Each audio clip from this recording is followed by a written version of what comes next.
पर है 17, जिसमें आज हम सभी लोग पढ़ने वाले हैं सेलों का संयोजन। चैप्टर नंबर 3 आपका डिस्कस किया जा रहा है, विद्युत धारा, करंट, इलेक्ट्रिसिटी।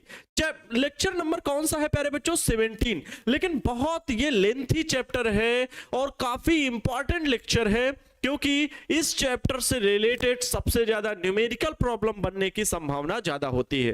तो तीसरे चैप्टर से रिलेटेड और ये इंटरेस्टिंग चैप्टर भी है।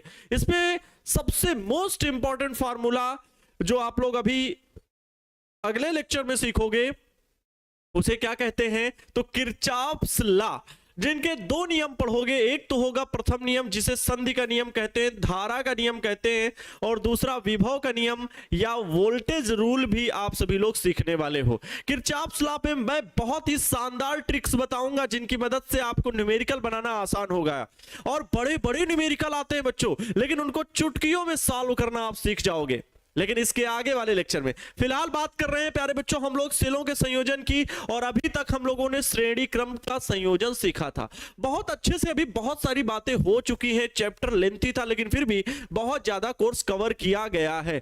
एक बात का मैं विशेष ध्यान रखता हूं कि एक लेक्चर में कभी कोई चीज दिक्कत हो तो मैं भले उसे रिपीट कर करके एक ही चीज सिखाऊं, लेकिन बच्चों को सीखना चाहिए, अर्थात उन्हें समझ में आना चाहिए। जब तक समझेंगे नहीं तब तक आपके लिए मैं रुकूंगा नहीं। तो प्यारे बच्चों, स्वागत करते हैं शानदार क्लास में। तो हो चुका है आगाज रण का, अब बिहार बदलने की तैयारी, और जीत हमारी निश्चित है, क्योंकि हमारा, आपका, हम सभी का संघर्ष है जारी, है ना? तो ना कोई सिकवा होगी, ना कोई बहाना होगा, और आनंद सर की फिजिक्स वाली क्लास में शाम के 6 बजे जलूल जलूलाना होगा।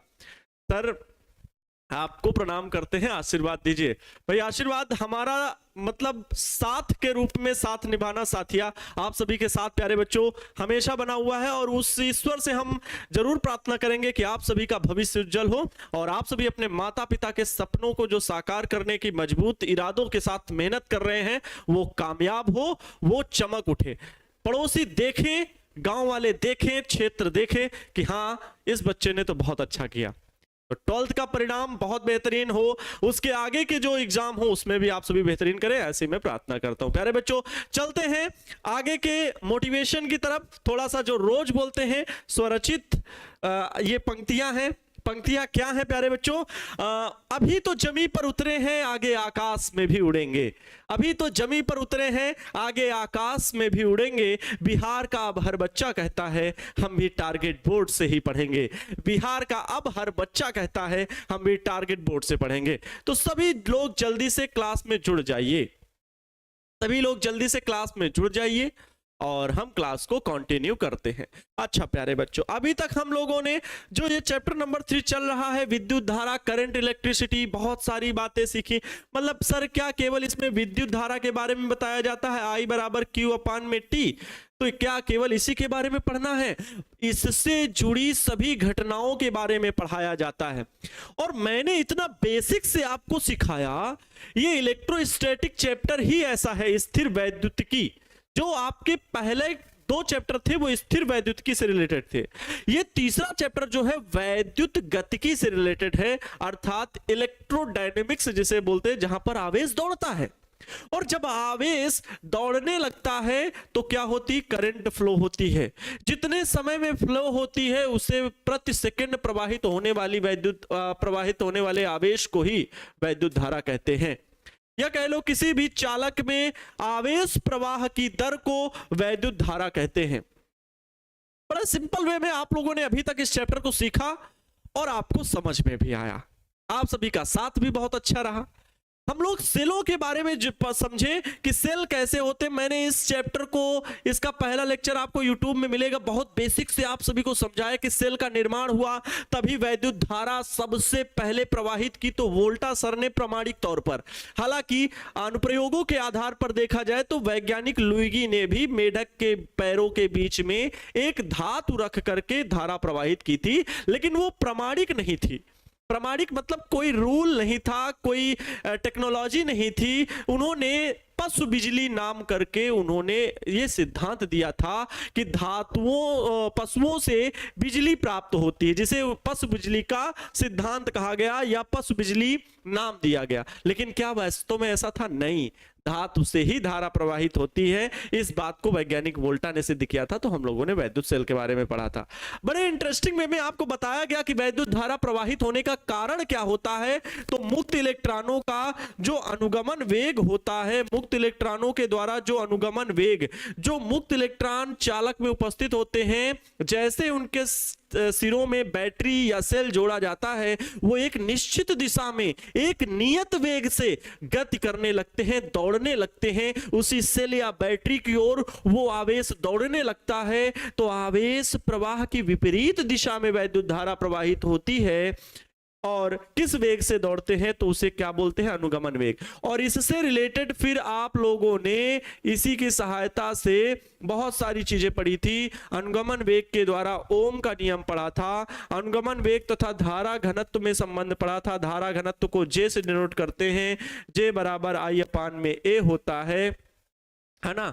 बहुत सारी चीजें अभी तक आप लोग सीख चुके हो। गतिशीलता क्या होती है, प्रतिरोध क्या होता है, प्रतिरोध पर ताप का क्या प्रभाव पड़ता है, आंतरिक प्रतिरोध क्या होता है, कार्बन प्रतिरोध के न्यूमेरिकल कैसे सॉल्व किए जाते हैं, बहुत सारी बातों पर चर्चा कर चुके हैं। इसी क्रम में हम लोग पढ़ रहे थे सेलों का संयोजन। सेलों के संयोजन से क्या होता है? तो मैंने आप सभी को बताया था मेरे बच्चों, मैंने आप सभी को बताया था कि सेलों के संयोजन से क्या होता है? तो बैटरी का निर्माण होता है। सर बैटरा का निर्माण नहीं होता है? तो मैंने कहा था अगर ऊट पटांग क्वेश्चन करोगे तो थप्पड़ पड़ेगा आप सभी को, है ना। बैटरी का निर्माण होता है। भाई बैटरी को ही आप लोग बैटरा नाम दे देते हो गांव की बोलचाल की भाषा में।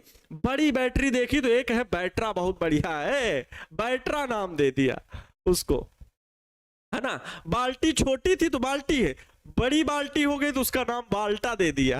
ये कहां का रूल है? टंकी देखी और बड़ा टंकी बन गई तो उसको टंका नाम दे दिया। अरे अजीब आदमी हो, मतलब गांव में ऐसा होता है, नाम दे दिए जाते हैं, है ना। ये एक प्रोसेस है, चलना भी चाहिए, क्या है, ठीक है। तो बैटरी का निर्माण होता है सेलों के संयोजन से। तो बैटरी का निर्माण जो होता है वो दो तरह से किया जा सकता है, या कह लो सेलों का संयोजन दो प्रकार से हो सकता है। एक हो सकता है क्या? पहला श्रेणी क्रम संयोजन, जो हम लोग कल सीखे थे, श्रेणी क्रम संयोजन। और दूसरा प्यारे बच्चों क्या हो सकता है? तो समांतर क्रम संयोजन, जिसे हम लोग आज सीखेंगे, समांतर क्रम संयोजन, ठीक है, आज सीखेंगे। एक और है, एक संयोजन और है जिसे आज हम और सीखेंगे। वो क्या संयोजन है प्यारे बच्चों? तीसरा है इन दोनों को जोड़ करके मिश्रित क्रम संयोजन। क्या प्यारे बच्चों? मिश्रित क्रम संयोजन। आज हम लोग ये सीखेंगे। तो फिजिक्स में आप सभी लोग बैटरी बनाना सीख रहे हो, ठीक है, बैटरी बनाना सीख रहे हो। सर फिजिक्स बाइक की बैटरी चार्ज कैसे होती होगी? अरे चार्ज वहां अल्टरनेटर लगा होता है, ठीक है। पेट्रोल से एनर्जी, पेट्रोल जब ब्लास्ट होता है वहां पिस्टन में तो फ्लाई व्हील घूमता है और उससे एनर्जी, विद्युत ऊर्जा भी बनाई जाती है। वो पूरी मैकेनिक्स इंजन में फिट रहती है, अल्टरनेटर लगा होता है।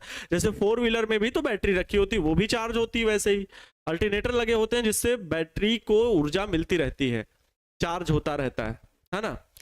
सर कल ईद है, ईद की तैयारी कर रहे हैं? हाँ भाई कल ईद है और ईद की आप सभी को अग्रिम शुभकामनाएं। फिलहाल कल भी शुभकामनाएं आपको तो ढेरों सारी मिलेंगी। सभी लोग मिलजुल के अच्छे से खूब ईद मनाएं, ठीक है। सर इस बुक में, मैं किसी भी पब्लिकेशन का नाम नहीं लेता हूं, लेकिन इस बुक में भारती भवन नाम ले रहे हैं बच्चे। इस बुक में संयोजन किस पेज में है प्यारे बच्चों? पेज मुझे याद नहीं, क्योंकि मैं भारती भवन के पेज नंबर याद करके नहीं आया, ना मेरे पास बुक है, ठीक है, ना मेरे पास कोई यहाँ पर नोट्स या बुक कुछ रखा हुआ है। फिलहाल ये तो संयोजन वहां पर लिखा होगा, शब्द पढ़ना तो आता होगा ना हिंदी। सेलों का संयोजन किसे कहते हैं? तो भाई वहां देख सकते हो, पेज नंबर रट के नहीं जाओगे एग्जाम हॉल में। आप लोग भी तर्क के कुतर्क क्वेश्चन पूछते हो। मिश्रित क्रम संयोजन, समांतर क्रम संयोजन, श्रेणी क्रम संयोजन। इस संयोजन में बैटरी बनाने के क्रम में हम लोग श्रेणी क्रम संयोजन सीखे थे, जिसमें आप सभी को मैंने बताया था कि भाई प्रवाहित धारा श्रेणी क्रम संयोजन में किस प्रकार सेलों को जोड़ा गया था। पहला सेल, ठीक है, और इसमें संपूर्ण सेल बनाया जाता, मतलब एक सेल का और उसका आंतरिक प्रतिरोध, फिर दूसरा सेल, इसका पॉजिटिव इसका नेगेटिव, फिर दूसरे सेल का पॉजिटिव और ये नेगेटिव, फिर इस सेल का आंतरिक प्रतिरोध दिखा दीजिए, फिर तीसरा सेल, तो इसके नेगेटिव से तीसरे सेल का पॉजिटिव जुड़ेगा, फिर ये। मैंने कल बहुत अच्छे से एक्सप्लेन किया था बाकायदे टेबल फैन बना करके, याद करिए, टेबल फैन बना करके हमने ये चीज बताई थी। और प्यारे बच्चों, ये कोई टेबल फैन वही मतलब बाह्य कोई प्रतिरोध अवयव लगा हुआ है, ठीक है, ये बाह्य कोई अवयव लगा हुआ है। मैंने कहा था इसी प्रकार n सेल लगी हूं, ठीक है, ये भी कहा था मैंने, इसी प्रकार कहा था अगर n सेल लगी होंगी तब क्या करेंगे आप, ठीक है। और यहां पर इन सेलों को बंद कर दिया था एक बॉक्स में, क्योंकि सेल का जो प्रतीक चिन्ह संपूर्ण वाला है वो यही है, जिसमें आंतरिक प्रतिरोध भी साथ में दिखाया जाता है, जिसमें आंतरिक प्रतिरोध भी साथ में दिखाया जाता है। और यहां पर कितनी सेल लगी हैं, तो n सेल लगी हैं, ये हमने कल आप सभी को सिखाया था। यहां पर आंतरिक प्रतिरोध स्मॉल r सेल का विद्युत वाहक बल E, आंतरिक प्रतिरोध स्मॉल r सेल का विद्युत वाहक बल E, सेल का विद्युत वाहक बल E, आंतरिक प्रतिरोध R। एक समान विद्युत वाहक बल है सभी का एक समान आंतरिक प्रतिरोध है, और ये श्रेणी क्रम में जुड़ी है। इसका बाह्य प्रतिरोध R है। इससे धारा कहां से प्रवाहित होगी इस चित्र में, तो हम कहेंगे जिस तरफ पॉजिटिव टर्मिनल है यहां से धारा प्रवाहित होना शुरू होगी, यहां से धारा प्रवाहित होना शुरू होगी, यहीं से धारा प्रवाहित होगी, और इस क्रम में जाती हुई अपने सेलों में वापस लौट जाएगी। तो हम लोगों का सूत्र, परिपथ में प्रवाहित धारा का मान कितना आया था बच्चों के द्वारा, उत्तर होगा सर कुल विद्युत वाहक बल NE बटे कैपिटल R प्लस कुल आंतरिक प्रतिरोध। तो श्रेणी क्रम में जोड़ेंगे तो R plus R plus R plus R, और n बार है तो NR, यही श्रेणी क्रम में प्रवाहित धारा का मान हो जाएगा। जब परिपथ में n सेलें श्रेणी क्रम में जोड़ी गई हों तो प्रवाहित धारा का सूत्र ये आया था। फिर उसमें दो कंडीशन हम लोग सीखे थे, दो कंडीशन हम लोगों को बताई गई थी। क्या सर बताए थे आप, दो कंडीशन जरा क्या बताएंगे? जी हाँ, थोड़ा सा हम रिवाइज जरूर करते हैं क्लास में। तो स्मॉल r फर्स्ट में आपको बताया गया था, या फर्स्ट का सेकंड भी हो सकता है, लेकिन कॉन्सेप्ट याद रखना कि अगर जो R है स्मॉल r या कह लो कैपिटल R, जो कैपिटल R है वो बहुत छोटा है, कैपिटल R मतलब बाह्य प्रतिरोध बहुत छोटा है किसकी तुलना में, आंतरिक प्रतिरोध की तुलना में। तब कैपिटल R बराबर क्या हो गया था, कैपिटल R बराबर 0, क्योंकि बाह्य प्रतिरोध जो है वो सेलों के आंतरिक प्रतिरोध की तुलना में बहुत छोटा है। अर्थात मेरा कहने का अर्थ सीधे सीधे ये है कि जो आंतरिक प्रतिरोध का मान है वो बहुत ही ज्यादा है, आंतरिक प्रतिरोध का जो मान है वो बहुत ही ज्यादा है। और अगर आंतरिक प्रतिरोध का मान बहुत ज्यादा था तो प्यारे बच्चों कल क्या आया था, I लगभग किसके बराबर, तो E अपान में R, मतलब लगभग एक सेल के बराबर धारा प्राप्त हो रही है। तो बैटरी का बनाना कोई लाभदायक नहीं था, क्योंकि एक सेल के बराबर ही जब धारा प्राप्त हो रही है तो n सेलों को जोड़ने का मतलब क्या निकला। इस वजह से सेकंड कंडीशन में यह था कि अगर जो आंतरिक प्रतिरोध है सेलों का वो बहुत छोटा हो बाह्य प्रतिरोध से, तब small r is equal to 0, तब I बराबर लगभग में आया था कैपिटल N और कैपिटल में E बटे R। और इस तरह से हम कह सकते हैं ये N गुनी धारा प्राप्त हो रही है, या N सेलों के द्वारा टोटल धारा प्राप्त हो रही है। तो इससे बैटरी बनाना सही होगा। बैटरी इस प्रकार से बन सकती है। अगर श्रेणी क्रम में सेलों को जोड़ना है तो कंडीशन क्या रहनी चाहिए, प्लीज गिव मी आंसर। क्या आपको आंसर देना है कि अगर श्रेणी क्रम में सेलों को जोड़ रहे हैं तो शक्तिशाली बैटरी कब बनेगी? जरा सभी बच्चे जोर से चिल्लाते हुए हमें आंसर देंगे कि शक्तिशाली बैटरी कब बनेगी। शक्तिशाली बैटरी श्रेणी क्रम में कब बनेगी? श्रेणी क्रम में अगर हम सेलों को जोड़े तो एक सेल को एक के बाद एक के बाद एक के बाद एक एक करके सेल, बहुत सारे सेल हैं हमारे पास, और उनको जोड़ करके, वो भी कौन सा क्रम में? श्रेणी क्रम में जोड़ करके अगर बैटरी बनानी भी है तो उन सेलों में क्या रहना चाहिए? कंडीशन क्या है? तो कंडीशन है कि सर उनका आंतरिक प्रतिरोध बहुत कम होना चाहिए। आंतरिक प्रतिरोध बहुत कम होना चाहिए। आंतरिक प्रतिरोध बहुत कम होना चाहिए, आपका कमेंट होना चाहिए। सेलों का आंतरिक प्रतिरोध कम होना चाहिए। आंतरिक प्रतिरोध कम होना चाहिए, ये निकला कॉन्सेप्ट। यही है कॉन्सेप्ट श्रेणी क्रम में जोड़े गए सेलों का, कि क्या वह आवश्यक चीज है जिससे पावरफुल बैटरी बनाई जा सकती है, शक्तिशाली बैटरी बनाई जा सकती है। बोलो भारत माता की जय।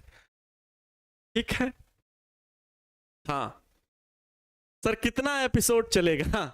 हाँ, एपिसोड नंबर अभी 17 है, अभी 4-5 एपिसोड इस लेक्चर के और रहने वाले हैं। तो एपिसोड नंबर 17 में आज की बातें अब आगे बढ़ाते हुए, यहां तक कल हमने बताया था, चर्चा कर दी उसकी, और ताकि आप लोग एक्सप्लेन से पढ़ें, इतना सिरदर्दी लेने की जरूरत नहीं है। आप बहुत अच्छे से चल रहे हो, बहुत अच्छा कंटेंट पढ़ रहे हो, notes, objective question, subjective question आपके पास पहुंचे हुए हैं। उन मटेरियल को आप नोट्स के थ्रू देख करके आंसर लिख सकते हो। एक चीज बच्चों में यहां पर फिर मेरी जिम्मेदारी बनती है, रिस्पॉन्सिबिलिटी बनती है।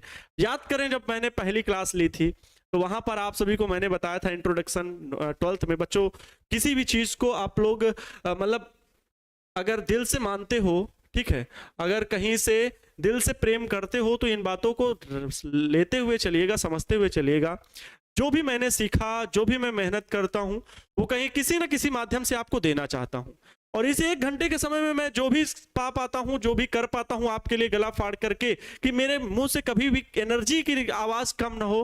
प्यारे बच्चों, हेलो, ऐसा मतलब टाइम वेस्ट नहीं करना चाहता है, ज्यादा से ज्यादा बोल के आपको बहुत कुछ समझाना चाहता हूं। फिलहाल जो भी बात कहना चाह रहा हूं वो समझिएगा। 12th में प्यारे बच्चों, पहली क्लास में मैंने, आप लोग देख लीजिएगा, फिर से पहली क्लास देख लीजिएगा 12th वाली क्लास में, कि मैंने आप सभी को बताया कि मैं और क्या क्या आपको एक्स्ट्रा दूंगा। आपको बताया था मैं करियर कंसल्टिंग करूंगा, आपको मोटिवेट करूंगा, आपको प्रॉपर गाइड करूंगा कि इसमें क्या होता है, इसमें क्या होता है, नोट्स कैसे लिखे जाते हैं, प्रॉपर एग्जाम मॉड्यूल प्रिपरेशन की तैयारी करवाऊंगा। तो मैं लेक्चर के बीच में ही आपसे बात कर सकता हूं, और अदरवाइज भी लेक्चर बनाऊंगा और बना रहा हूं। जैसे 95% कैसे स्कोर गेन करें उसके बारे में बताया। अभी जल्द ही वीडियो आप सभी के बीच अपलोड होगा, नोट्स कैसे लिखे उसके बारे में। जैसे ही 11th वाले बच्चे आते ताकि उन लोगों को भी लाभ हो, तो मैं उनके लिए भी, बच्चों को दिक्कत ना हो, ताकि सभी के लिए। तो प्यारे बच्चों, 12th में मैंने यही चीजें बताई आप सभी को कि कैसे काम करना है।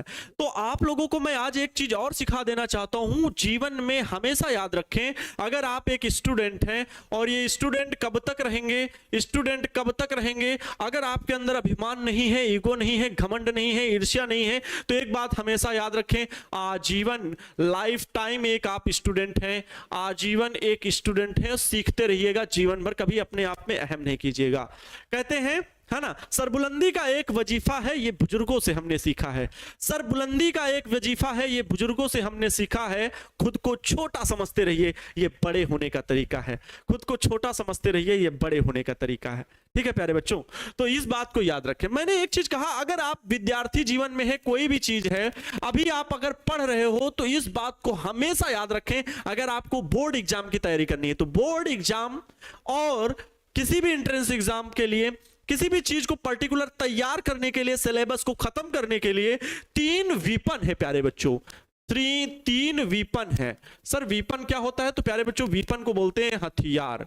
क्या हथियार है सर? पढ़ाई में कौन सा हथियार? गोला बारूद दगाने हैं क्या?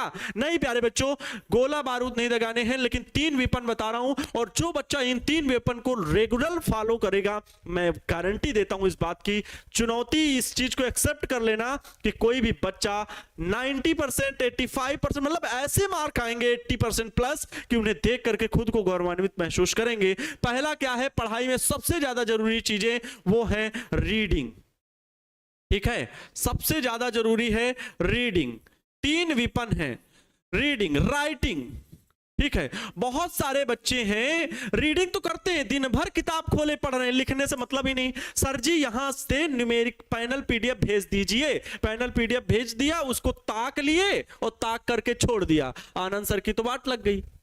बच्चों के प्रति तो उनको तो रिजल्ट उनका तो आपने गड़बड़वा दिया। आनंद सर ने अपनी तरफ से जिम्मेदारी से पूरा पढ़ाया और उस पैनल पीडीएफ को आपके पास भेजा, आपके सामने लिख लिख करके ही तो पढ़ाया, हमने तो पीडीएफ से नहीं ऐसे ऐसे करके पढ़ाया, और वो चीज आपके पास पहुंची और आपने उसको हल्के में लेकर के छोड़ दिया।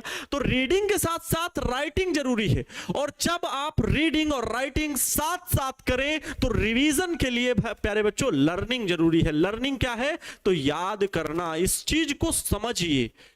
रीडिंग, राइटिंग, लर्निंग, लिखना, पढ़ना, लिखना, याद करना, पढ़ना, लिखना, याद करना, ये तीनों चीजें अगर आप रेगुलर फॉलो कर रहे हैं, रेगुलर आप 4 से 5 पन्ने 6 पन्ने रेगुलर लिख रहे हैं, मतलब लगभग 10 पेज रेगुलर लिख रहे हैं, गारंटी के साथ कहते हैं आपकी राइटिंग में इंक्रीमेंट होगा। आपकी जब राइटिंग सुधरेगी तो आपको टॉपर बनने से कोई रोक नहीं सकता। जब आप रेगुलर 20 पन्ने 15 पन्ने पढ़ेंगे, कोई आपको टॉपर बनने से नहीं रोक सकता। जब आप पढ़ेंगे, लिखेंगे और दोनों एक साथ काम करेंगे तो, और उसके बाद याद करने का काम एक्टिविटी के साथ शुरू करेंगे तो आपका लर्निंग होता है वो, अर्थात याद करना होता है। क्लियर प्यारे बच्चों? तो ये बातें हमेशा याद रखें, आपके भविष्य में काम देंगी। आ जाइए, अब बहुत सारी सर बातें करते हैं आपका टाइम बातों में ही गुजरता है ना। आपको इतनी ज्यादा जिम्मेदारी दे दी गई है कि आप पढ़ाने के साथ साथ बच्चों को मोटिवेट करें ना, बच्चों को सारी चीजें बताते रहें एग्जाम से रिलेटेड। हाँ बिल्कुल बताना पड़ेगा, बताने के लिए ही जन्म लिए हैं, चन्नी मैया की कसम। आओ बच्चों तुम्हें दिखाएं झांकी हिंदुस्तान की। आ जाओ बच्चों, अच्छा बात करते हैं समांतर क्रम संयोजन की। पैरेलल कॉम्बिनेशन क्या होता है? इसमें समांतर क्रम में हमें सेलों को जोड़ना है। क्या कॉन्सेप्ट मन में बिठाई हो कि सेल कैसे बनता है? अरे बाबू सेल कैसे बनता है, क्या इतनी बात तो पता है? ये रहा सेल, ये प्लस ये माइनस, छोटकी लाइन माइनस मतलब घाटे में है, बड़की लाइन प्लस में रहेगी। ठीक है, ये क्या इन दोनों के लिए यहां पर सेल का विद्युत वाहक बल E और आंतरिक प्रतिरोध R, इतना बात पता है कि नहीं बाबू? अरे बिल्कुल पता है सर जी, आगे बढ़िए। तो सेलों को समांतर क्रम में जोड़ना है बच्चा, तो कैसे जोड़ेंगे बच्चा पार्टी? सभी सेलों को मैं मान ले रहा हूं, कुछ सेल ले रहा हूं यहां पर। एक ये सेल रहा डुम्बा डुम्बा डुम, दूसरा सेल ये रहा जुम्बा जुम्बा जुम, तीसरा सेल ये रहा। इसी प्रकार से बहुत सारे सेल होंगे, तो मैं यहां पर लिख दे रहा हूं कि सेल कितने हैं। तो लगभग n सेल हैं। कितने हैं? n सेलें हैं। अरे सर क्या आप भी इतना बड़ा चित्र बना दोगे? हम बच्चे तो ऐसे ही डर जाएंगे सर, क्या होगा हम लोगों का फिजिक्स में? डर लगता है सर, आप इतना डराइए नहीं, हम लोग बहुत डरे हुए सहमे हुए बच्चे हैं, छोटे छोटे। हाँ, बिहार के लाल हैं, बिहार के भविष्य हैं, और आप हमें डरा दोगे तो हम कैसे परिवर्तन लाएंगे? जो लोग बाहर हम लोगों का मजाक बनाते हैं, हम लोगों को बताते हैं अभी बिहार पिछड़ा राज्य है, हम उन्हें कैसे समझाएंगे कि वहीं से आर्यभट्ट जन्मे हैं, वहीं से गौतम बुद्ध जन्मे हैं, और उन्हीं की धरती को कभी शिक्षा का केंद्र माना जाता था, न सिर्फ भारत का बल्कि पूरे विश्व का। तो कैसे उन लोगों को साबित करेंगे? फिलहाल अभी भी साबित है कि यूपीएससी में सबसे ज्यादा परचम लहराने वाला राज्य है तो बिहार का राज्य है। जय माता दी बिहारी, है ना? क्यों? लेकिन प्यारे बच्चों फिर भी ऐसी कुछ दिक्कतें, बात ये नहीं कि हम अच्छे नहीं हैं, बिहारी अच्छे नहीं है, कि बिहार में रहने वाले यूपी में रहने वाले लोग अच्छे नहीं, सब कुछ है, लेकिन पॉपुलेशन इतनी ज्यादा है, लोगों के पास रोजगार इतना कम है कि वो मजबूर है शिक्षा प्राप्त नहीं कर पा रहे हैं। बहुत सारी बातें प्यारे बच्चों, लेकिन आप सभी देश का भविष्य हो, बिहार का भविष्य हो, तो अपने राज्य को, अपने देश को बदलने के लिए तो काम तो करना ही पड़ेगा। अच्छा सर बातें करते हैं बहुत ज्यादा, आप दिमाग अब बता दीजिए, इसको जरा समझाइए। देखो हमने यहां पर सेल लिए, एक है प्लस, ये माइनस, दो प्लेटें हैं होती ना सेल में, प्लस माइनस, इस तरह के n सेल लगे हुए। टोटल कितने सेल लगे हुए? n cell. इन सेलों का आंतरिक प्रतिरोध है स्मॉल r, इन सेलों का विद्युत वाहक बल है कैपिटल E। सभी सेलों का विद्युत वाहक बल कितना है? Capital E। सभी सेलों को सर बंद कर दीजिए ना, जब बताते हैं सभी सेलों को बंद करके ही संपूर्ण कंप्लीट फिगर बनता है सेल का, तो जी हाँ, ये लो बंद कर दिया, क्या करें, हमें कोई दुश्मनी थोड़ी है बंद करने में। हम तो बंद करेंगे ही, है ना। ये लो, इस प्रकार से डॉटेड लाइन से अगर सेल को बंद कर देते हो चारों ओर से, तो वो बहुत अच्छा फिगर और सही चित्र बिल्कुल होगा। ठीक है बच्चों, समझ में आ रहा है एक चीज? सर डरते नहीं है, अरे वाह, वेरी गुड। तो प्यारे बच्चों, इस डेरिवेशन को डेरिवेशन नहीं करना है, मतलब कॉन्सेप्ट को क्या समझना है कि अगर समांतर क्रम में हम सेलों को जोड़ें, बात को समझना, आपके पास हम आने वाले हैं, बहुत नजदीक से आपको समझाएंगे। कहने का अर्थ तात्पर्य यहां पर यह है कि हमारे पास बहुत सारे सेल दिए जाएं, तो हम ऐसी युक्ति सीख रहे हैं कि बैटरी बनाई जा सकती है सेलों को जोड़ करके। जी हाँ सर, आपने इतनी बात बताई। तो सेलों को जोड़ करके जो बैटरी बनाई जाती है, तो हम किस क्रम में जोड़ें और कब जोड़ें? मान लो बता दिया गया कि आपका ये जो सेल है, प्रत्येक सेल, इसका आंतरिक प्रतिरोध बहुत ज्यादा है, तो क्या आप उन्हें श्रेणी क्रम में जोड़ोगे बैटरी बनाने के लिए? नहीं। क्यों? क्योंकि आंतरिक प्रतिरोध अगर बहुत ज्यादा है तो उस सेल का श्रेणी क्रम में जोड़ करके शक्तिशाली बैटरी नहीं बनाई जा सकती, पावरफुल बैटरी नहीं बनाई जा सकती। अभी इसके पहले आप सभी ने जवाब दिया था बहुत तेजी से, यस सर, यस सर। लेकिन वैसे ही समांतर क्रम में क्या आउटपुट मिलेगा उसको समझना है, लेकिन कॉन्सेप्ट को छोड़ना नहीं। कॉन्सेप्ट अभी तो जितने सीखे सारे कुछ अप्लाई होंगे। प्रत्येक सेल का विद्युत वाहक बल, प्रत्येक सेल का आंतरिक प्रतिरोध स्मॉल आर, और इसी प्रकार एन सेलें समांतर क्रम में जोड़ी गई हैं और बाह्य प्रतिरोध है कैपिटल आर, मतलब इसे किसी भी वैद्युत परिपथ में किसी बाह्य प्रतिरोध जो है उसे कैपिटल आर से जोड़ दिया जाता है। आइए इसकी लैंग्वेज थोड़ा सा लिख लें। लैंग्वेज बनाना लिखना अपनी भाषा में आना चाहिए। मैं आप सभी को इसीलिए सामने सब कुछ करता हूं, है ना। क्या लिखेंगे? माना प्रत्येक सेल का विद्युत वाहक बल, शॉर्ट में लिखूंगा, विद्युत वाहक बल कितना है प्यारे बच्चों? कैपिटल ई, तथा आंतरिक प्रतिरोध कितना है? स्मॉल आर है। आंतरिक प्रतिरोध कितना है? स्मॉल आर है। विद्युत वाहक बल कैपिटल ई, आंतरिक प्रतिरोध स्मॉल आर। ऐसी एन सेलें चित्रानुसार, भाई एग्जामिनर को बता दो, भाषा ऐसी बनाओ ना एग्जामिनर कहे कि बच्चे में तो दम है भाई, लिखने का ढंग है। ऐसी ही एन सेलें चित्रानुसार, चित्र देख लीजिए उनसे कह दीजिए भाई, मतलब आपका भावार्थ है। एन सेलें चित्रानुसार समांतर क्रम में जोड़ी गई हैं। आपने बता दिया कि भाई ये जो संयोजन है चित्र के अनुसार ये समांतर क्रम का है, समझ लीजिए। तो समांतर क्रम में जोड़ी गई हैं, समांतर क्रम में जोड़ी गई हैं। हमको क्या ज्ञात करना है? हमें यह देखना है कि सेल द्वारा जो बैटरी बनाई गई उससे कब अधिकतम धारा प्राप्त हो रही, किस कंडीशन में। क्योंकि हम अधिकतम धारा प्राप्त करेंगे तभी बाह्य प्रतिरोध जो होगा वो अच्छे से वर्क करेगा। तो हमें अधिकतम धारा किस कंडीशन में प्राप्त होगी वो प्राप्त करना है। आई का धारा यहां पर प्रवाहित हो रही, तो यहां पर टोटल करंट जो प्रतिरोध के पास आ रही उसका मान कब मैक्सिमम होगा, ये आउटपुट हमें मिलना चाहिए। तभी हम बता सकते हैं कि कब सेलों की बैटरी अधिक बहुत पावरफुल होगी और कब वो पावरफुल नहीं होगी। सर सेल और बैटरी में क्या अंतर है प्लीज बताइए। आप फिर एक दिन बाद आए हैं क्या? इसीलिए मैं कहता हूं जब तक तोड़ेंगे नहीं तब तक छोड़ेंगे नहीं, है ना। अच्छा देखो बच्चों, ये सेल अगर अकेला है तो वो अकेला सेल बोला जाएगा, लेकिन इस प्रकार के कई सेलों को जोड़ दिया गया, एक मतलब दो या दो से अधिक सेलों को जोड़ दिया जाए तो वो बैटरी बन जाती है, वो बैटरी बन जाती है। ठीक है। अच्छा सर पढ़ने के बाद किस में को छप जाता है और किसे मजा आता है पढ़ने में? सर आपसे पढ़ने में बहुत मजा आता है। वेरी गुड, पढ़ने में मजा आना भी चाहिए और मुझे पढ़ाने में बहुत मजा आता है। आप सभी लोगों को ध्यान से समझिएगा। जोड़ी गई है। अच्छा अच्छा अच्छा अच्छा, अब दिमाग डिस्टर्ब न करिए। माना प्रत्येक सेल का विद्युत वाहक बल ई तथा आंतरिक प्रतिरोध स्मॉल आर है। ऐसी एन सेलें क्या श्रेणी क्रम में जोड़ी समांतर क्रम में जोड़ी गई हैं।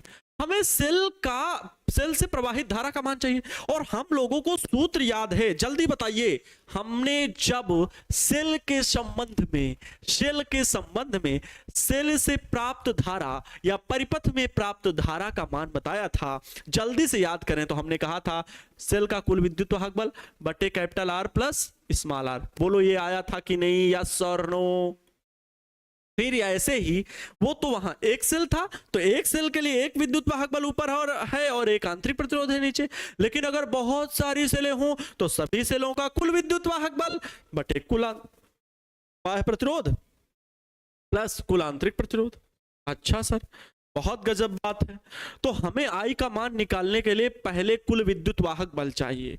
तो आ जाओ बच्चों और मेरे साथ साथ कॉन्सेप्ट को रिपीट करना, जल्दी से बताएंगे क्योंकि समय बहुत कम है। एक सेल का विद्युत वाहक बल जल्दी से बताओ, एक सेल का विद्युत वाहक बल। तो बच्चा पार्टी कहेगी चिल्ला करके, जहां पर बैठे हो जोर से चिल्लाइएगा, भारत माता की जय। एक सेल का विद्युत वाहक बल कितना है? कोई भी सेल उठा लीजिए, सभी सेल का विद्युत वाहक बल मतलब प्रत्येक सेल का विद्युत वाहक बल ई है, आपने लिखा भी है। अगर मैं कहूं आपसे ऐसी मतलब n सेलों का कुल विद्युत वाहक बल, जल्दी से बताइए, अब बताइए, अब आया मेन चैलेंज। n सेलों का कुल विद्युत वाहक बल, कुल विद्युत वाहक बल मतलब मैं आप सभी से पूछ रहा हूं इक्विवेलेंट इज इक्वल टू कितना होगा? कमेंट में जल्दी बताइए, कमेंट में जल्दी बताइए। ई इक्विवेलेंट मतलब टोटल विद्युत वाहक बल कितना होगा इस क्रम में।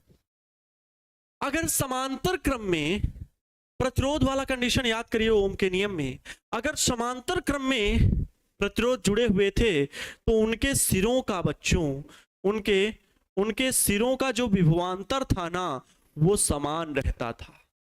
वैसे ही समांतर क्रम में इनके इस प्रत्येक सेल का जो विद्युत वाहक बल होगा ना वो यही है। और समांतर क्रम में जब सेल जुड़े होते हैं तो उनका कुल विद्युत वाहक बल ई ही होता है, एन ई नहीं कर देना। अरे गलत हो गया बाबू, यही है फिजिक्स कॉन्सेप्ट ने। रटंती विद्या अवंती नाही, ठसंती भोजन पचंती नाही बाबू, बताए। और अब ये इसमें क्रॉस क्वेश्चन नहीं होना चाहिए। विभवांतर क्या रहता है, विद्युत वाहक बल क्या रहता है? समान रहता है। विभवांतर क्या रहता है? समान रहता है। कब? समांतर क्रम में। धारा अलग अलग रहती है। अरे भाई याद करो, क्या याद आया कि नहीं आया? अब सीखे नहीं थे तो ये आपकी गलती, मेरी गलती नहीं, मैंने सिखाया है ना। श्रेणी क्रम में जब क्या होता है, श्रेणी क्रम कहां गया?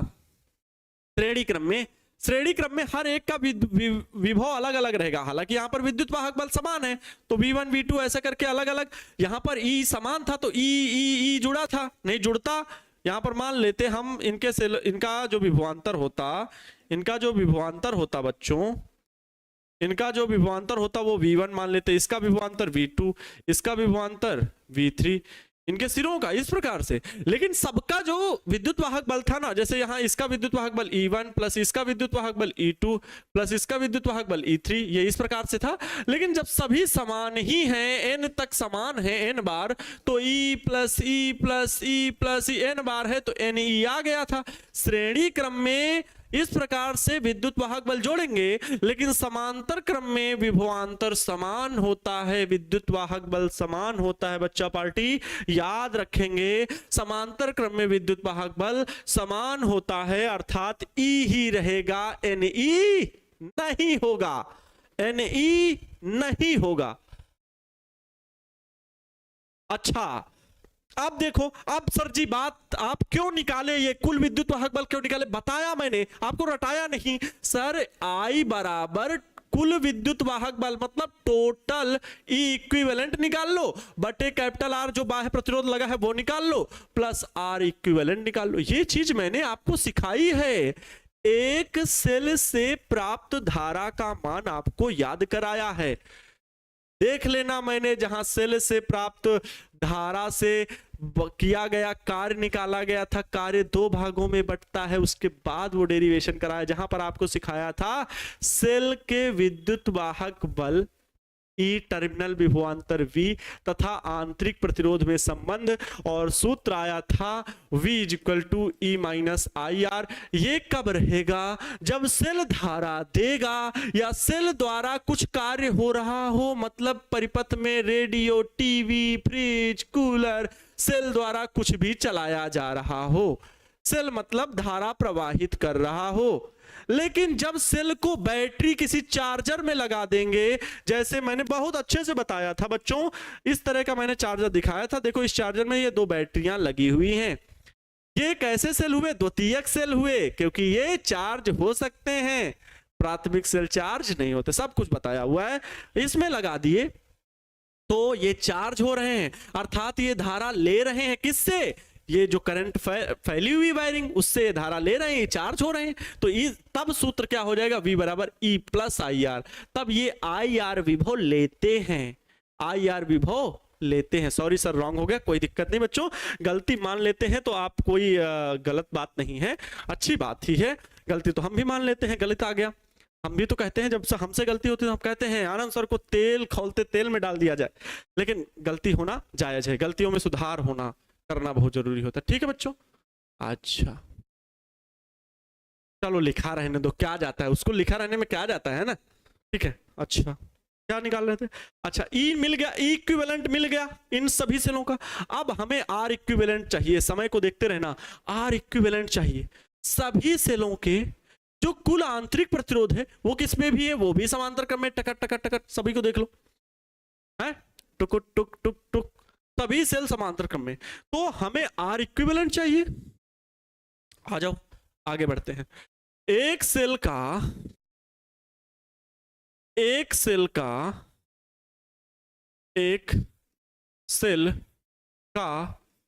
आंतरिक प्रतिरोध, मेरे टीपू सुल्तानो बताओगे आंतरिक प्रतिरोध कितना है, तो बराबर स्मॉल r है। लेकिन मैं कहूं सभी n सेलों का कुल आंतरिक प्रतिरोध बताओ, समांतर क्रम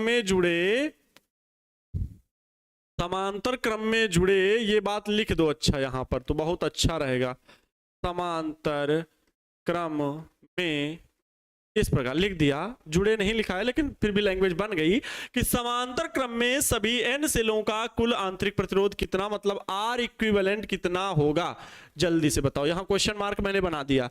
अब समांतर क्रम के संयोजन का सूत्र याद करिए, प्रतिरोधों का सिखाया था 1/R।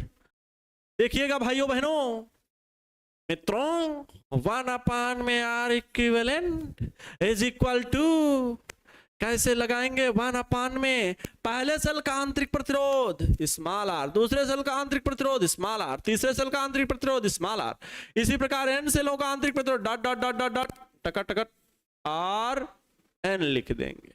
n नहीं, अब यहां rn न लिख के टोटल n लिख दो, n जितनी बार है r। क्लियर मेरे बच्चों, अब इतनी बार आंतरिक प्रतिरोध है, ठीक है। अरे 1/n नहीं लिखेंगे, मतलब n 1/R, इसी प्रकार n से ले हैं तो n ऐसे लिखेंगे, n, ठीक है, प्लस n बार है ना तो प्लस n ऐसे लिख दिए, टोटल n बार है। कहने का मतलब है 1/R इक्विवेलेंट जो आएगा वो आएगा n/R, कितना, n/R। जैसे श्रेणी क्रम में R plus R plus R plus R and so on, n बार है। तो R इक्विवेलेंट श्रेणी क्रम के लिए तो भाई यही होता है, भाई R श्रेणी क्रम का सूत्र क्या होता है, R बराबर R1 plus R2 plus R3 plus R4 ऐसे करके। और समांतर क्रम के लिए 1/R बराबर ये होता है 1/R1 प्लस 1/R2। बताओ, ये तो हाई स्कूल में भी सीखे होंगे, n बार है तो n बार तो जोड़ेंगे, तो n/R है ना तो R रहेगा ही, n बार है तो n बार डायरेक्ट जोड़ दिया।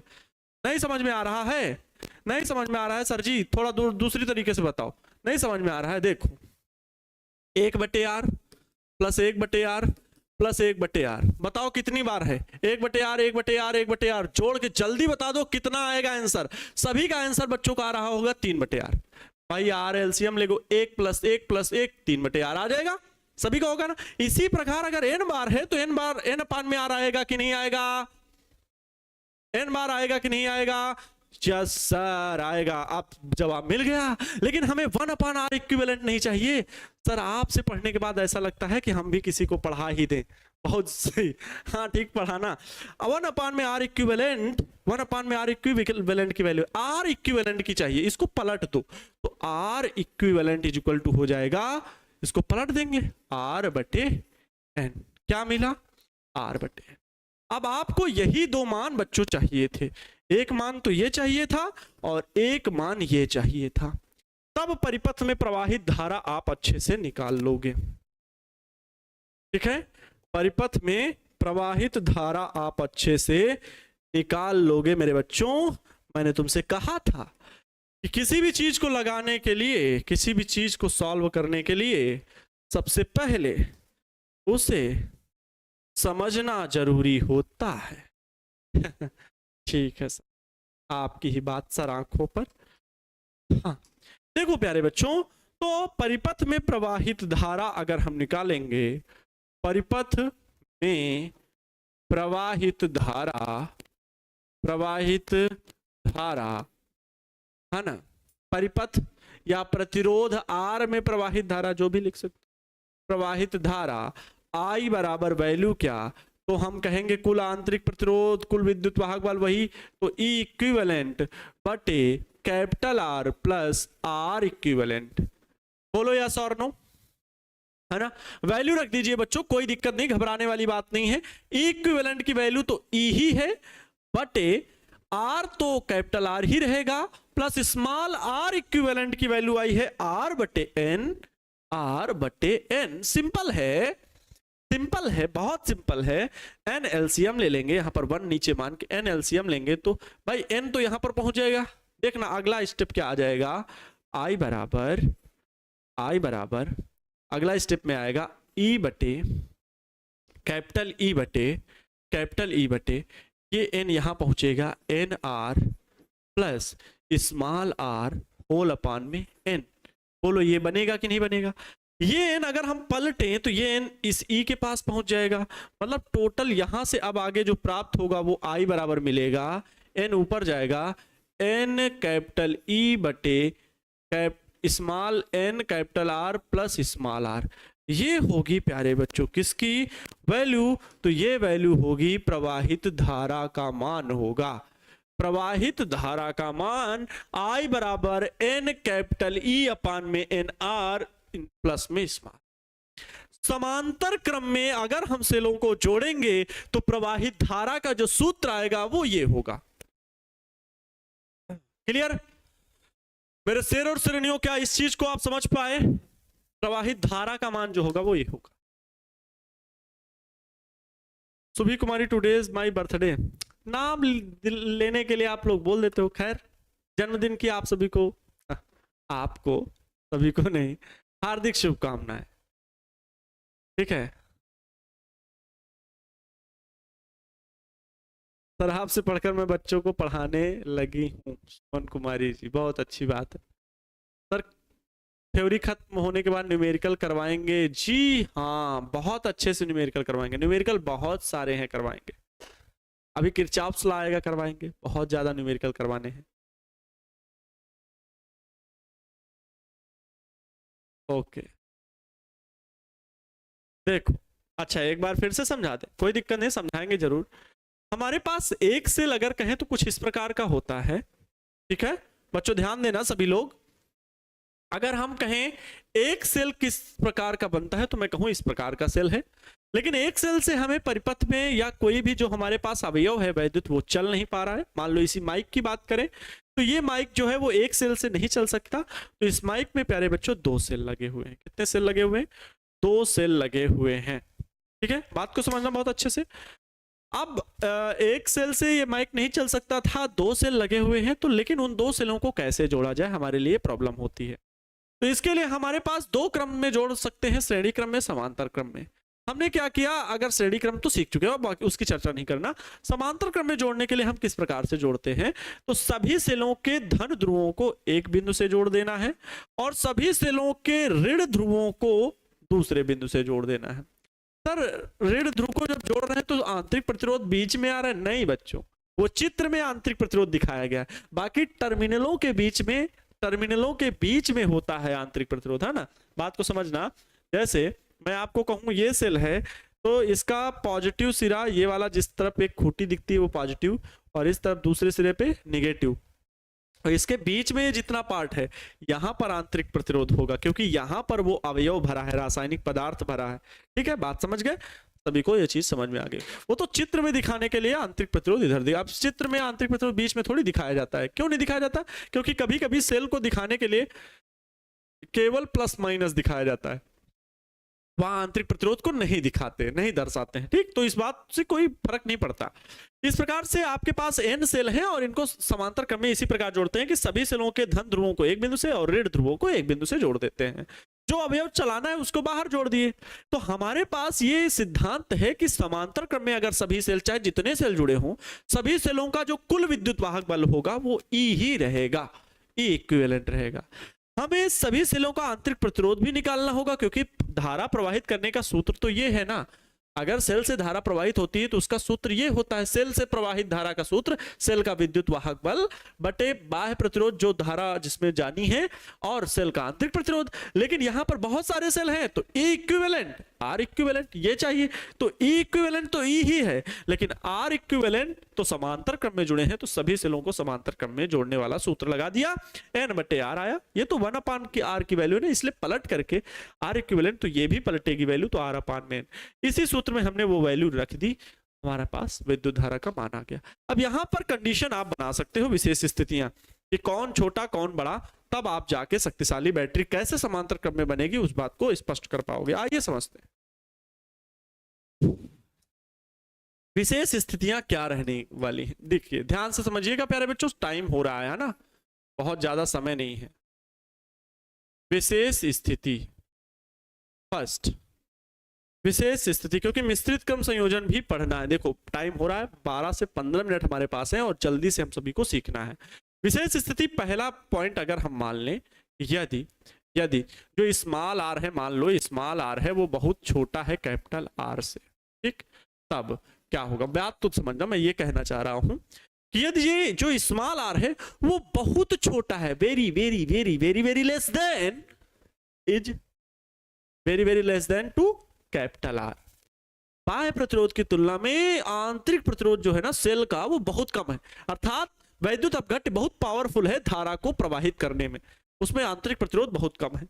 तो क्या होगा बच्चों, तब स्मॉल आर को क्या, स्मॉल आर को नगण्य मानने पर, स्मॉल आर को क्या करेंगे, नगण्य मानने पर। इससे क्या फायदा होगा नगण्य मानने पर, मतलब लगभग आर बराबर क्या होगा, 0, स्मॉल आर बराबर 0 में बात कर रहा हूं। तब आई बराबर क्या मिलेगा आपको, ध्यान से समझिए, आई बराबर सभी बच्चे बताएंगे, अभी हमारे पास था ई बटे N capital R plus small R, बोलो था कि नहीं था। इसी में ये वैल्यू रख दीजिए स्मॉल आर बराबर, तो ये एन कैपिटल ई बटे N capital R plus small R तो नगण्य हो गया तो 0 हो जाएगा, बोलो 0, तो ये मिलेगा ना एन ई बटे एन आर, मतलब जो आई है प्यारे बच्चों, जो आई है वो लगभग किसके बराबर हो गई, एन, यहां से देखो एन कैपिटल ई बटे एन कैपिटल आर, तो एन ने तो एन को मार दिया, अर्थात लगभग ई बटे आर के बराबर हो जाएगा। प्रवाहित धारा का मान लगभग ई बटे आर। अब ई बटे आर, यहां एन तो आया नहीं, अब अगर एन नहीं आया हल करने में, मतलब ये तो एक सेल से प्रवाहित धारा के मान के बराबर है। ये किससे, एक सेल से प्रवाहित धारा के मान के बराबर है, ठीक है। अब अगर एक सेल हो, ये एक सेल है, ध्यान समझिए, ये एक सेल है बच्चों, ये एक सेल है प्लस माइनस, और इससे बाह्य प्रतिरोध कोई भी जुड़ा हुआ है, ठीक है, ये बाह्य प्रतिरोध जुड़ा हुआ है, इसमें आई धारा प्रवाहित हो रही है, सेल का विद्युत वाहक बल ही है, बाह्य प्रतिरोध कैपिटल आर है। अब कहा जाए सेल से प्रवाहित धारा कितनी होगी, तो हम कहेंगे आई बराबर ई बटे आर, आई बराबर ई बटे आर, ठीक है। अगर आंतरिक प्रतिरोध 0 है उसका, तो उसका विद्युत वाहक बल विभव के बराबर होगा, मतलब बराबर V बटे आर, दोनों बराबर होंगे। क्यों, क्योंकि इसका आंतरिक प्रतिरोध R बराबर 0, इस कंडीशन सॉरी, तो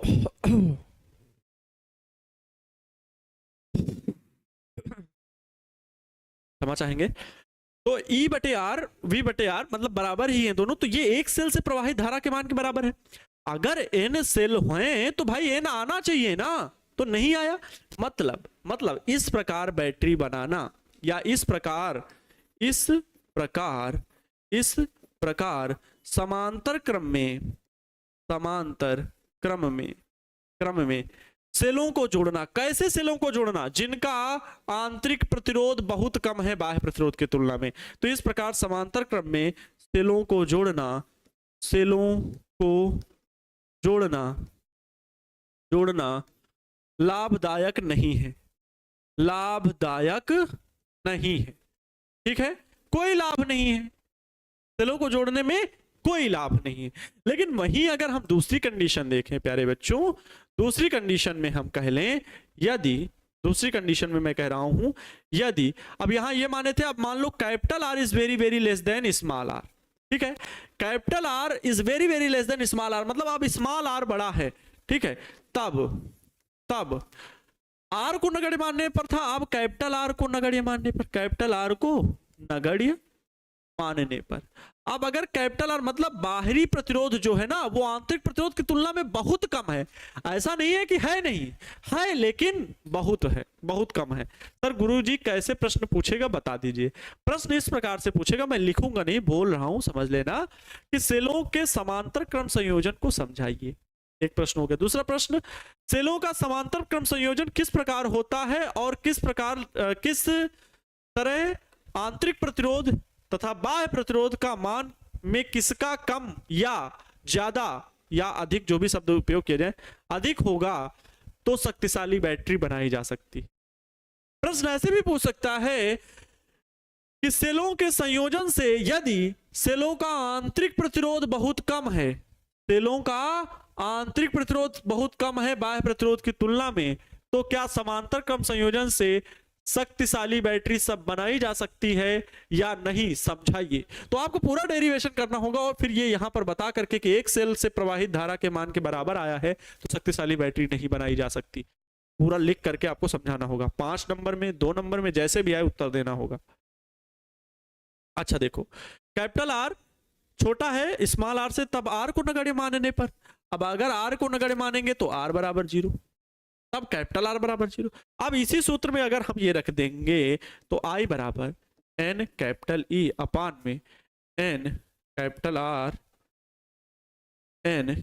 आर प्लस स्मॉल आर। ठीक है, इसमें रखिए एन कैपिटल ई बटे एन इंटू का कैपिटल आर की वैल्यू में क्या कह रहा हूं 0 प्लस स्मॉल आर। देखो अब ये एन इंटू 0 तो 0 ही हो गया, मतलब ये आएगा एन कैपिटल ई बटे स्मॉल आर, यही तो आएगा एन कैपिटल ई बटे स्मॉल आर, जो कि लगभग हम कह लें कि आई लगभग बराबर किसके है, तो एन ई बटे आर के।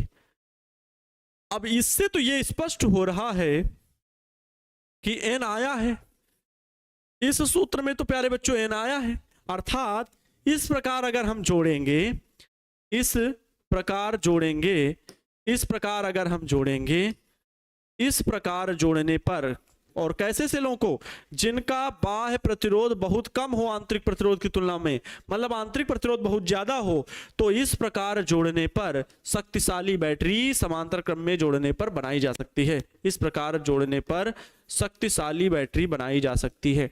एक चीज बच्चों याद रख लो, ये भूलना नहीं और रट नहीं पाओगे, कॉन्सेप्ट को पढ़ के ही आप निकाल पाओगे। अगर रटोगे कि उसमें ज्यादा था उसमें कम था और तब वो शक्तिशाली बना था तब वो शक्तिशाली नहीं बना था, ये तरीका कोई नहीं होता। कौन से ये फार्मूला याद रखो, वैल्यू पुट करो, कब आर 0 कब नगण्य माना जा रहा है, जब बहुत छोटा हो, एक बार छोटा एक बार बड़ा, ये सब तरीके आप कॉन्सेप्ट को अप्लाई करके, ये रटे नहीं जाती चीजें, तब आप बता पाओगे। यहां पर देखो एन आ गया ना, तो इस प्रकार को जोड़ने पर शक्तिशाली बैटरी बनाई जा सकती है, शक्तिशाली बैटरी बनाई जा सकती है, बनाई जा सकती है। देखो कल का रिवीजन भी जो मैंने कराया, यहां पर भी देखो, जब मैंने बताया, जब देखो कैपिटल आर को बहुत छोटा माना गया था और उसी सूत्र में रखे थे, इस सूत्र में तो ये वैल्यू आई थी। देखो इसमें एन नहीं है तो मैंने कहा शक्तिशाली बैटरी नहीं बनाई जा सकती। इस सूत्र में एन आ गया था, इस सूत्र में हल करने पर जब स्मॉल आर को यहां पर 0 रखा गया तो ये आ गया था एन, तो शक्तिशाली बैटरी बनाई जा सकती है, वो भी कब, सेलों के आंतरिक प्रतिरोध से कम होना चाहिए, तब शक्तिशाली बैटरी बनाई जा सकती है। लेकिन ये स्थिति कब की है, श्रेणी क्रम संयोजन की है। ठीक है, तो चीजों को समझने का प्रयास करोगे तो क्यों नहीं आएगा, लेकिन सही तरीका, सही रास्ता जो शिक्षक आपको बताए। कहते हैं एक हाथ में किताब ले लो, दूसरे हाथ में शिक्षक का हाथ पकड़ लो, कोई भी एग्जाम हो नैया पार हो जाएगी, कोई भी एग्जाम हो नैया पार हो जाएगी। नगण्य का मतलब 0 के लगभग बराबर। सर नगण्य का मतलब, एक बच्चा पूछ रहा है, तो लगभग 0 के बराबर, सर अब कितना लेक्चर होगा? लगभग 5 लेक्चर और थ्योरी का, लगभग 5 लेक्चर और थ्योरी का, ठीक है। थ्योरी के 5 लेक्चर, न्यूमेरिकल के भी 5 लगभग लेक्चर होंगे, फिर ऑब्जेक्टिव, सब्जेक्टिव और 1 शॉट सब कुछ होगा, ठीक है। चलो ये हो गया प्यारे बच्चों, ये वाला कॉन्सेप्ट हो गया, सेलों का मिश्रित क्रम संयोजन। इसके बाद अभी भी 3 मिनट, मतलब समय के अकॉर्डिंग तो 3 मिनट बाकी है, लेकिन 5 मिनट के अंदर हम लोग मिश्रित क्रम संयोजन को कवर करने का पूरा प्रयास करेंगे। ध्यान से समझिएगा प्यारे बच्चों, कोई भी किसी को दिक्कत नहीं होनी चाहिए, है ना। हाँ सर ये संयोजन समांतर क्रम के विपरीत है, हाँ बिल्कुल, लगभग थोड़ा सा डिफरेंट ही है। सर केमिस्ट्री आज होगा कि नहीं? होना तो चाहिए, होना तो चाहिए। चलिए प्यारे बच्चों बात करते हैं, जल्दी से बात करते हैं मिश्रित क्रम संयोजन की। अब ये कैसे संयोजन होगा सर? मिश्रित में समांतर और श्रेणी दोनों होंगे। आइए समझाते हैं कैसे। देखो इसमें मैं बॉक्स नहीं बनाऊंगा क्योंकि थोड़ा सा बड़ा चित्र होगा, मैं जल्दी से समझाने का प्रयास करूंगा। एक सेल ये लगा हुआ है, इस सेल का प्यारे बच्चों ये आंतरिक प्रतिरोध है, ठीक है। बहुत समझिएगा बहुत सावधानी से, और मैं थोड़ा इसका सा चित्र जो है वो पतला बनाऊंगा, टाइम नहीं है। बहुत अच्छे से समझिएगा बच्चों, कोशिश जारी है। A plus A minus small R, फिर ये प्लस ये माइनस ये स्मॉल आर, फिर एम सेल है, ठीक है। और आगे फिर ए प्लस ए माइनस,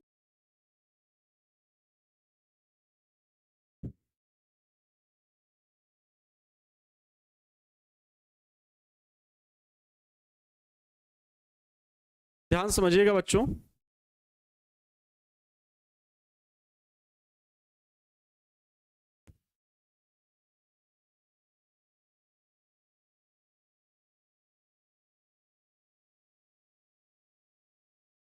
क्या सर चित्र बना रहे हैं क्या? जी हाँ भैया।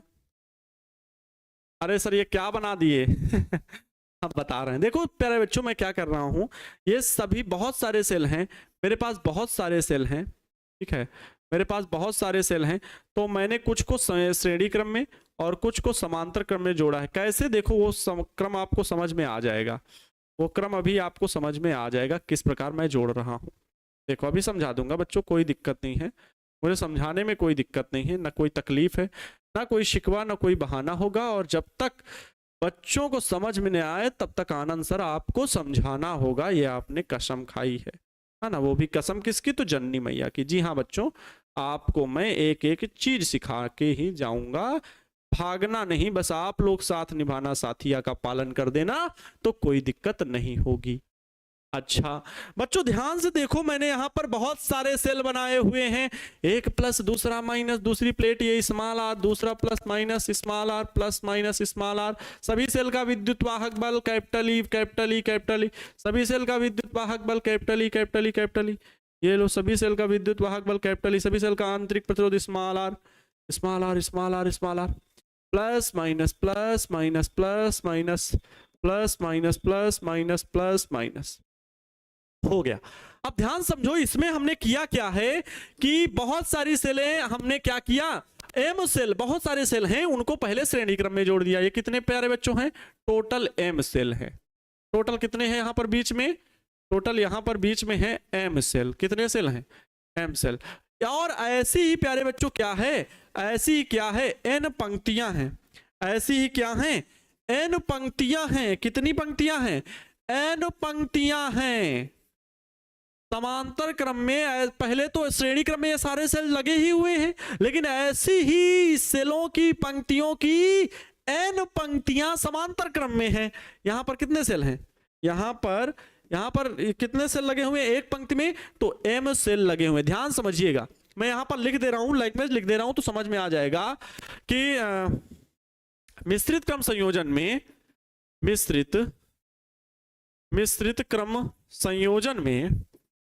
मिश्रित क्रम संयोजन में प्यारे बच्चों, संयोजन में एम सेल श्रेणी क्रम में, एम सेलें श्रेणी क्रम में जोड़ी, श्रेणी क्रम में एम सेलें किसमें है? श्रेणी क्रम में। तथा ऐसी ही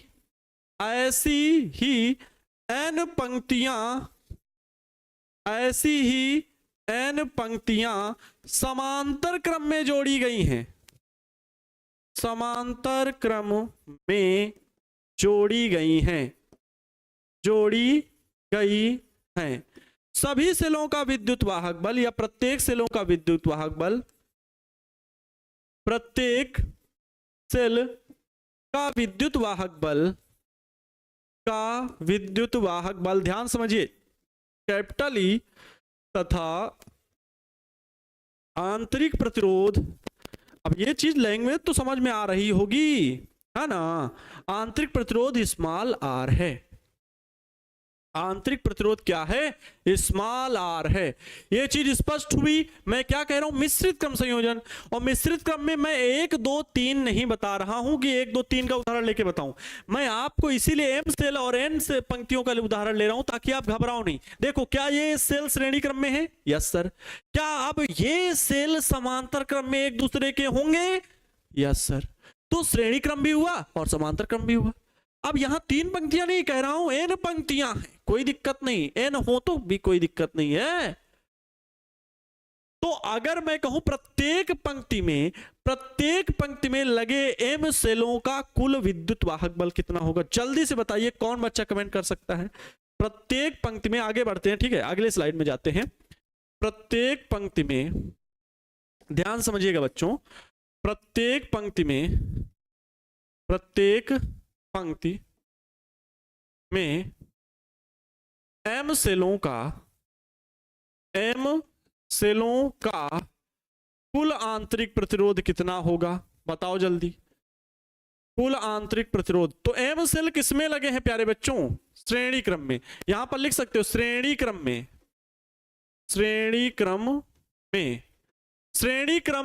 में प्रत्येक पंक्ति में m सेलों का कुल आंतरिक प्रतिरोध कितना होगा? मतलब श्रेणी क्रम वाले जितने भी, ये अगर इस पंक्ति में निकालो, चाहे इस पंक्ति में निकालो, चाहे इस पंक्ति में निकालो, ऐसी ही चाहे जितनी पंक्तियां हो, सभी पंक्तियों में अगर सेलों का आंतरिक प्रतिरोध निकालोगे तो कितने सेल हैं टोटल? बताओ। अब वहां श्रेणी क्रम में नहीं जाना। वहां श्रेणी क्रम में अगर एक ही बार लिया था तो यहाँ n लिखा हुआ था, n सेल। यहां मैंने लिखा है m सेल। एक सीरीज में अगर कहो कुल आंतरिक प्रतिरोध कितना होगा तो m सेल है, तो r plus r plus r plus r करके कितने बार? m बार। तो कितना निकालोगे? mr। कितना निकालोगे बच्चों? mr। ठीक है। इसी प्रकार मैं कहूं श्रेणी क्रम में प्रत्येक पंक्ति में m सेलों का कुल विद्युत वाहक बल, अब आंतरिक प्रतिरोध की जगह पर कुल विद्युत वाहक बल बताओ कितना होगा? तो कुल आंतरिक प्रतिरोध mr, तो कुल विद्युत वाहक बल m कैपिटल का E। अब प्यारे बच्चों एक चीज मैं समझा दे रहा हूं, बहुत अच्छे समझना। बहुत अच्छा काम, मैं चित्र बना दे रहा हूं दूसरा, बहुत अच्छा चीज। और इसमें 2 चित्र बनाना ही, 2 चित्र बना लोगे ना तो कभी नहीं भूलोगे। ये लो, कभी नहीं भूलोगे, जीवन में कभी नहीं भूलोगे, जीवन में कभी नहीं भूलोगे, जीवन में बच्चों कभी भी नहीं भूलोगे इस डेरिवेशन को, कभी भी नहीं बोलोगे, कहोगे किसी ने हमको ये चीज सिखाई थी। ठीक है, कहोगे, ये बात रात में भी याद करोगे कि सर ने कोई चीज हमको सिखाई। ठीक, ये लो, एक नया चित्र बना दिया। अगर मैं कहूं एक पंक्ति के कुल सेलों का विद्युत वाहक बल कितना आया, तो आप कहेंगे सर कुल सेलों का विद्युत वाहक बल आ गया है ME। तो मैंने एक सेल बना दिया। कितना बना दिया? एक सेल बना दिया। कुल सेलों का विद्युत वाहक बल MR। इसी प्रकार इसका भी ME MR, आंतरिक प्रतिरोध MR और विद्युत वाहक बल ME। भाई यही बना दिया ना, सभी सेलों का M सेल लगे हैं ना, ये आ गया। कितनी पंक्तियां हैं? N पंक्तियां हैं, N पंक्तियां हैं। ये तो बाहरी प्रतिरोध कैपिटल। धारा कितनी? I प्रवाहित। हमें I का मान ही तो निकालना है कि मिश्रित क्रम संयोजन में कितनी धारा प्रवाहित होती है, हमें यही तो प्राप्त करना है ना। तो I का मान निकालने के लिए हमारे पास सूत्र तो वही है, I बराबर इक्विवेलेंट बटे capital R plus small r equivalent. बोलो यही चाहिए ना, तो ये मिल जाए, ये मिल जाए। लेकिन अभी तो m पंक्तियों का, m सेलों का मिला है, अब इसमें निकालना है। अब टोटल ये वाला निकालना है। अभी तो वो आधा अधूरा काम हुआ है, अभी तो आधा अधूरा काम हुआ है। पूरा काम कैसे होगा जल्दी से सर बताइए ना, क्यों लेट कर रहे हैं? अब मैं यहां पर कहूं कि तभी n पंक्तियों में लगे सेलों का, लगे समांतर क्रम में लगे, ऐसा लिख लो, n पंक्तियों में समांतर क्रम में लगे सभी सेलों का कुल विद्युत वाहक बल। अब यहां पर कुल विद्युत वाहक बल बताओ कितना होगा? कुल विद्युत वाहक बल मतलब E इक्विवेलेंट बराबर, जल्दी से बता दो कितना होगा। मैं कहूं ME इस शाखा का, ME इस शाखा का, ME इस शाखा का, ME इस शाखा का, अगली n पंक्तियों का, सभी शाखाओं में सभी सेलों का कुल विद्युत वाहक बल ME ही है, तो समांतर क्रम में भी ME ही होगा प्यारे बच्चों, ये याद रखना। तो ME इक्विवेलेंट ME ही रहेगा, इसका मान चेंज नहीं करना समांतर क्रम के लिए। अब समांतर क्रम में कुल आंतरिक प्रतिरोध कितना होगा, तो जल्दी से इसको भी निकालना है, ठीक है। n पंक्तियों में लगे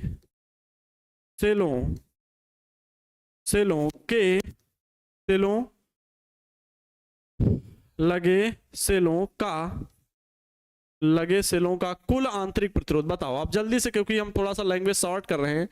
कुल आंतरिक प्रतिरोध R इक्विवेलेंट निकालना है प्यारे बच्चों, R इक्विवेलेंट। तो समांतर क्रम में है तो 1/R इक्विवेलेंट लिखेंगे भाई, यही तो लिखेंगे 1/R इक्विवेलेंट। तो समांतर क्रम के लिए 1/, में पहली पंक्ति में कितना है MR, 1/MR, प्लस दूसरी पंक्ति में भी MR, तो 1/MR। भाई अब सभी M सेलों का ME और MR बना दिया था ना मैंने। इस चित्र को सॉर्ट आउट करके मैंने ये छोटा चित्र बना दिया, और बहुत उपयोगी चित्र है, इसीलिए कहता हूं जीवन भर याद रखोगे इसे, इस छोटे चित्र को जीवन भर याद रखोगे। अब इस पे कॉन्सेप्ट अप्लाई करो, कौन वाले कॉन्सेप्ट अप्लाई करो?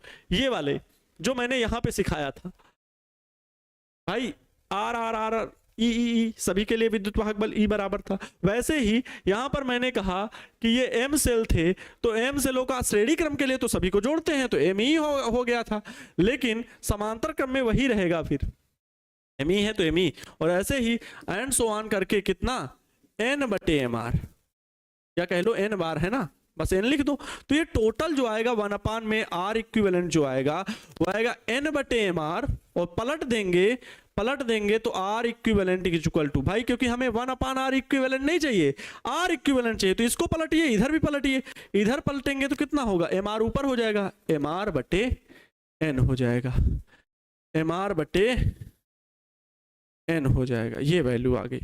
और एक वैल्यू ये वाली थी, एक वैल्यू ये वाली थी, ये दोनों ही मान आपके लिए मिल गए। अब आप परिपथ में प्राप्त धारा का मान निकाल सकते हो, परिपथ में धारा का मान निकाल सकते हो आराम से, ठीक है, परिपथ में धारा का मान निकाल सकते हो। अभी अधिकतम धारा के लिए चर्चा करेंगे, लेकिन परिपथ में धारा का मान निकाल सकते हो। कल का ये होमवर्क मैं सोच रहा हूं दे दूं, कल थोड़ी सी चर्चा करूंगा, फिर किरचॉफ के नियम भी आपको पढ़ाएंगे। फिलहाल अभी रुको, धारा का मान, परिपथ में प्रवाहित धारा, जल्दी से अभी टाइम है, पढ़ लो भाई। परिपथ में प्रवाहित धारा I बराबर कितना होगा, परिपथ में प्रवाहित धारा I बराबर इक्विवेलेंट बटे capital R plus small r equivalent, यही लिखोगे ना, सबकी वैल्यू रख दीजिए भाई। I बराबर कितना मिलेगा बच्चों, I बराबर E इक्विवेलेंट की वैल्यू कितनी है, E इक्विवेलेंट तो ME ही है, याद हो गया, ME बटे कैपिटल R प्लस इसकी वैल्यू कितनी है R इक्विवेलेंट की, तो MR बटे स्मॉल n, MR बटे स्मॉल n। चलो इसमें एलसीएम ले लो, पलटोगे तो कितना आएगा, पलट दो, देखो ध्यान से, ये ME ही रखो बटे में, ये एलसीएम तो NR प्लस ME, ठीक, बटे में ये n रहेगा। अरे भाई एलसीएम लोगे ना, इस नीचे वाले को केवल हम हल करिए, इतना बना, अब ये n यहाँ पहुंच गया। अब n पलट के ऊपर पहुंच जाएगा, I बराबर वैल्यू आ जाएगी, I बराबर वैल्यू आ जाएगी, n पलट के ऊपर पहुंचेगा NME बटे में ये क्या मिलेगा, n capital R plus M small, small R है यहाँ पर, ई नहीं है, यहाँ स्मॉल आर है, एम स्मॉल आर है प्रकार से, तो यहाँ पर एम स्मॉल आर, ठीक है, एम स्मॉल आर ये हो जाए। तो यही प्यारे बच्चों धारा का मान आ गया। ये किसका मान आ गया? परिपथ में प्रवाहित धारा का मान आ गया। अब परिपथ में प्रवाहित धारा का मान अधिकतम होने के लिए, धारा का मान अधिकतम होने के लिए, अधिकतम होने के लिए क्या होना चाहिए? इस टोटल का मान कम होना चाहिए।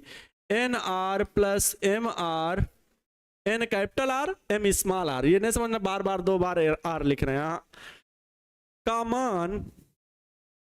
मान न्यूनतम होना चाहिए। जब ये मान कम होगा, क्योंकि व्युत्क्रमानुपाती का संबंध है ना, अगर इस टोटल का मान कम होगा तो ये अधिक होगा। तो का मान न्यूनतम होना चाहिए, न्यूनतम होना चाहिए। ये चीज हमेशा याद रखेंगे कि इसका मान न्यूनतम होना चाहिए। क्लियर है? हाँ, यहां एमआर होगा, एमआर कर दिया सर। लिखते लिखते कॉपी खत्म हो गया। अरे भाई कैसे आज कॉपी खत्म हो जाएगा?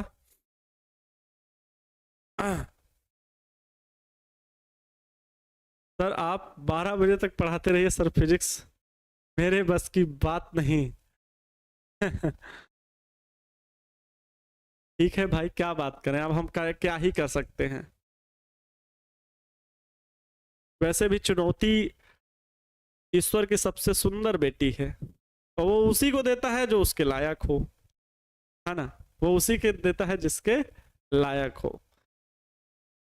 फटे जूते पहनकर आसमान पर चढ़े थे, फटे जूते पहनकर आसमान पर चढ़े थे, और मेरे सपने हमेशा मेरी औकात से बड़े थे, है ना? आप गरीब घर में पले हो, आपके घर पे झोपड़ी है, आपका घर का मकान जो है वो कच्चा है, एक कमरा पक्का है, लेकिन महल बनाने की ख्वाहिश रखना।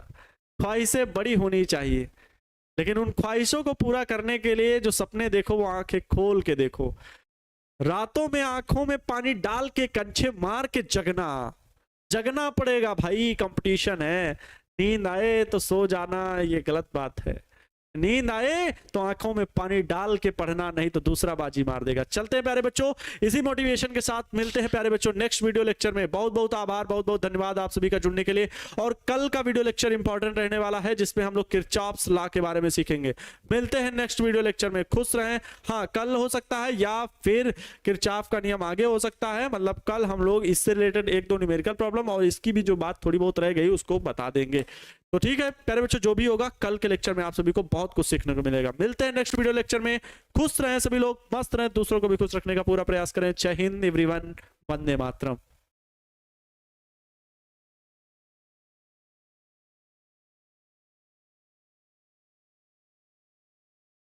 जय हिंद मेरे प्यारे बच्चों।